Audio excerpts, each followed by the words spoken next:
How Nosferatu saved the baby New Year. It's New Year's Eve. The world is brimming with excitement, streamers flying, champagne flutes clinking, and countdowns echoing from every corner of the globe. Yet, as the clock inches toward midnight, something goes terribly wrong. The final seconds stall at *11:59:59 The confetti freezes in midair. Celebrations halt in confusion.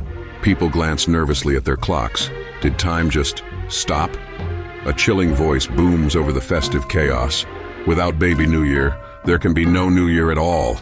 Cue gasps, screams, and a few still trying to pop uncooperative noisemakers. Far beyond the mortal plane, in the icy void of the nether realm, baby New Year has gone missing. If the baby tasked with ushering in the fresh start doesn't show, time itself will trap the world in an eternal December 31st. Forever stuck in limbo of unbroken resolutions and exhausted playlists of auld lang syne. Terrifying. But who would dare venture into this mysterious nether realm where forgotten dreams and lost times swirl endlessly? Enter Nosferatu. You know, the eerie vampire with unsettling stare habits. Nosferatu is your quintessential leave-me-alone immortal.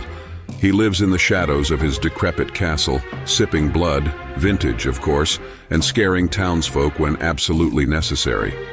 New Year's Eve for Nosferatu means blissfully hibernating, snuggled under his cape, lined with satin for dramatic flair. He couldn't care less about frozen clocks or missing babies. It's a human problem, and Nosferatu has had enough of humans for the last millennium. But when the Netherrealm's strange disturbances literally creep into his lair, his grandfather clock begins laughing hysterically instead of ticking. Nosferatu knows something's wrong. His curiosity is piqued, and let's face it, he's bored. And what's more fun for a gloomy vampire than reveling in someone else's chaos? With a sarcastic sigh, Nosferatu grabs his cloak, transforms into a swarm of bats, and ventures toward the ripple in time itself, the Netherrealm. The Netherrealm is no ordinary shadowy portal. It's a swirling vortex of lost hopes, forgotten resolutions, and rumors of gym memberships people swore they'd start in January. As Nosferatu enters, the eerie scene unfolds. Floating alarm clocks chime sporadically, spectral calendars flutter aimlessly, and the air smells faintly of stale party balloons. Nosferatu stars unimpressed. With a wry smirk he mutters, "Humans and their absurd obsession with time. It's almost endearing." But lurking in the realm are tiny, impish, time-guarding gremlins, a mix of clock gears and sharp teeth. They're fiercely protective and surprisingly chatty, throwing insults at Nosferatu like, "Go back to your crypt, Dracula impersonator." Unfazed, Nosferatu swats them away like bothersome flies, his bat form proving delightfully agile for such scuffles.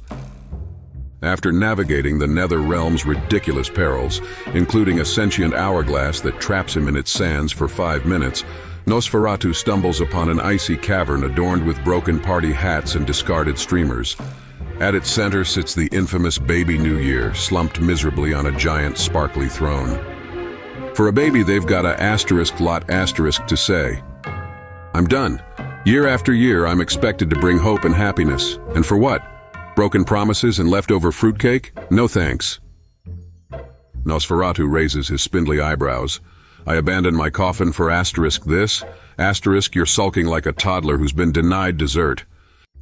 But as the two bicker, Nosferatu's dry sarcasm clashing with baby New Year's melodramatic pout, it becomes clear something deeper is at play.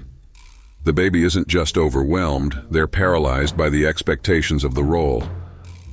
At first, Nosferatu mocks baby New Year. "Oh, boo-hoo, life's hard, cry me a river, or better yet, let me drink it." His sardonic quips hit with comedic timing, but beneath them something stirs. The Netherrealm has a way of reflecting inner truths, and Nosferatu begins seeing fragments of himself in the baby's frustration. Centuries of bitterness, loneliness, being stuck in an endless routine. "Fine," he groans. "Perhaps I relate. Barely. But do you know what the world gets without you? Eternal limbo, no new beginnings, no fresh starts. And personally, I'd rather not watch confetti become a permanent atmospheric feature." His reluctant pep talk lands more on the snarky side, but surprisingly works. "You really think I can do this?"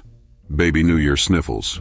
Nosferatu tilts his head, smirks, and says, "Do you really think I left my castle to walk all the way here for nothing?" Inspired by Nosferatu's unorthodox encouragement, Baby New Year agrees to return. But it isn't so simple. Those pesky time-guarding gremlins descend upon the duo with renewed fervor, screeching their refusal to let time move forward. Cue a ridiculous, action-packed escape sequence. Nosferatu unleashes his vampire powers with a Shakespearean flair, transforming into bats, dodging gremlins, and hurling decades-old New Year's resolutions like projectiles. Meanwhile, Baby New Year conjures bursts of sparkling magic, gleefully zapping gremlins while giggling, "Now this is more fun than hosting countdowns." Together they make a dynamic, hilariously mismatched team.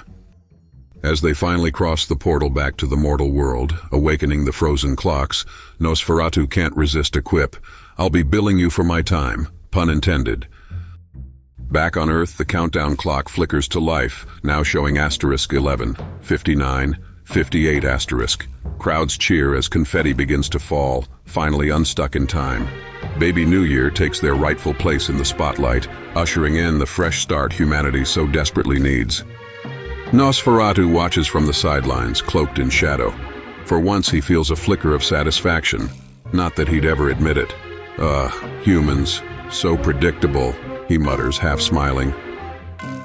As the celebration winds down, Baby New Year approaches Nosferatu, their signature pacifier, glowing cheerily. "Thanks, Nos. You're not as bad as you seem." Nosferatu scoffs, though his faint smirk betrays him. "Bah, just make sure my year involves fewer disturbances and no glitter." When Baby New Year departs, Nosferatu retreats to his lair. But something's different. The dark, dusty halls feel a little less gloomy. As he sits at his desk, he pulls out a crumpled piece of parchment and scribbles, "Nosferatu's New Year's resolutions ***. Scare humans more creatively. Stop brooding as much. 3. Drink less. Red liquid." He pauses, shreds the last line, and chuckles darkly to himself. "Some traditions I'll never break." The final shot lingers on Nosferatu, staring intensely into the camera, breaking the fourth wall. "Do they even make resolutions for the undead?" he asks, deadpan. The screen darkens, except for the faint glimmer of Baby New Year's leftover glitter twinkling in his lair. Fade to black. And so, the legend of how Nosferatu saved the Baby New Year spreads among fantasy fans everywhere.